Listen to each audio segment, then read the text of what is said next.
Hey guys, I'm going to show you how you can have two Snapchat accounts on the Snapchat app at the exact time. So let's start. First thing first, update your Snapchat to do the latest version. Next, once done installing the latest version, open it up, tap on our icon and tap on the settings and scroll down, select log out. Now here, you'll probably have one account on this option where you can log into, but you have a choice. You can either sign up to a new account or use another account.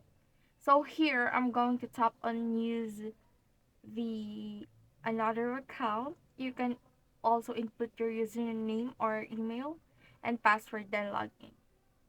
And now you're going to notice if I log out again at any time, I can switch between both accounts and I do not need to enter in the password, don't need to give my two-factor authentication. If you want to remove the account, there is that remove button right there. So that's it. Hope this helps and see you on the next one.